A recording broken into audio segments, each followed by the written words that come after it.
जय हिंद दोस्तों।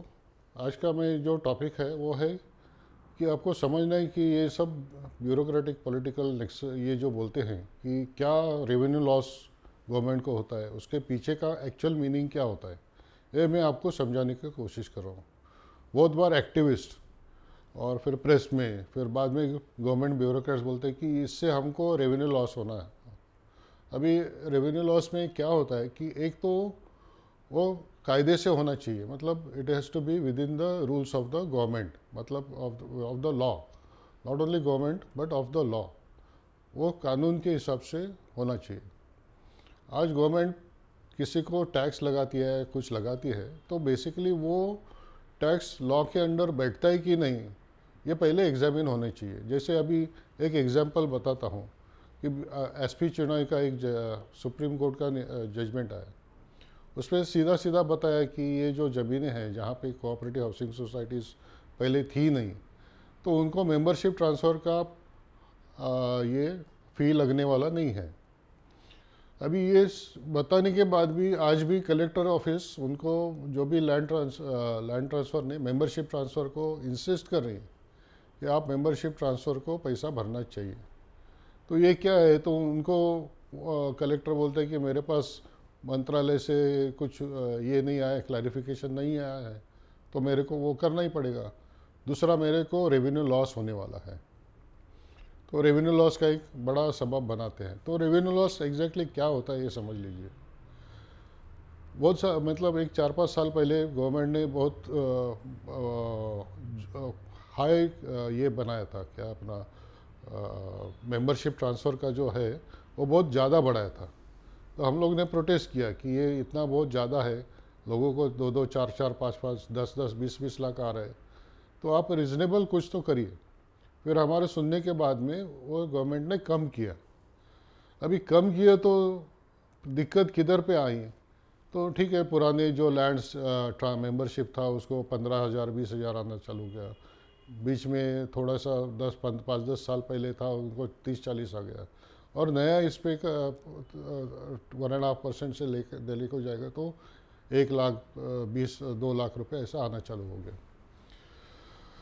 तो ये जो टैक्स है, अभी हम लोग जब जाते हैं मेंबर, तो एक्चुअली ये टैक्स ये जो है ये प्रीमियम जस्टिफाइड ही नहीं है। कि जो अलग अलग supreme court, Bombay high court के जो जजमेंट्स आए उसमें क्लियर बताया कि at the time of the grant only membership transfer का मेंबरशिप अप्रूवल होना चाहिए। बाद में जो होते हैं ट्रांसफ़र्स, उसके लिए कुछ परमिशन की ज़रूरत नहीं है। बट अभी वो कोर्ट में जाके वापस उसको हर टाइम ये करना बहुत मुश्किल होता है। अभी आप कोई भी कलेक्टर ऑफिस में जाइए, अगर आप बोलते हैं कि मेंबरशिप ट्रांसफ़र करना है, मैं सब पैसा भरने को तैयार हूँ, तो आप 6-6 महीना फॉलोअप करते हैं और नहीं होता है।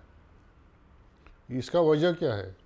तो बेसिकली ये रेवेन्यू, अगर ये रेवेन्यू उनको चाहिए होता था तो वो जल्दी से क्यों नहीं ये करते, उसको प्रोसेस करके देते। तो ये लोग को ये सब बातों में बिल्कुल पड़ी नहीं है।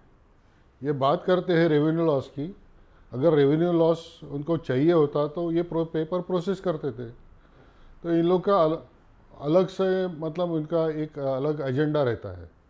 फिर कभी देखेंगे और बोलेंगे अरे इसके पास जाओ, ये एजेंट के पास, इसके थ्रू आ जाओ, फिर अपना काम बनेगा। तो इनका पूरा इरादा ही अलग है। ये रेवेन्यू लॉस बात करते हैं बट एक्चुअली उनका पूरा ध्यान अपना रेवेन्यू लॉस पे है, इंडिविजुअल रेवेन्यू लॉस पे है। और वो जो सिस्टम बनी है, वो सिस्टम से लोगों को कितना तकलीफ होता है इसको इनको कुछ पड़ी नहीं है। एक तो वो कानून से बनता, कानून में रहता नहीं है, फिर दूसरा वो नहीं रहते हुए वो चालू रखने का वजह उसका अलग रहता है, और लोगों को तकलीफ़ इससे बहुत ज़्यादा होती है। आपको मैं दो टैक्सेस बताता हूँ। एक, मैं तो मानता हूँ कि गवर्नमेंट को टैक्स मिलना चाहिए क्योंकि गवर्नमेंट के खर्चे रहते हैं और उसमें हम लोग कंट्रीब्यूट करना चाहिए।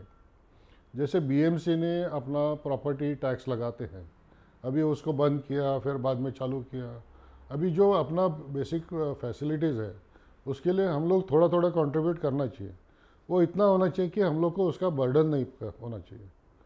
अभी हर साल में हम लोग कुछ 900 रुपीज़ पर में सोसाइटी मेंबर ऐसा कुछ तो हम देते हैं पुराने बिल्डिंग्स वाले, नहीं तो थोड़ा नए बिल्डिंग वाले थोड़ा सा ज़्यादा देते हैं। तो ये टैक्स अपने को कुछ लगता नहीं है।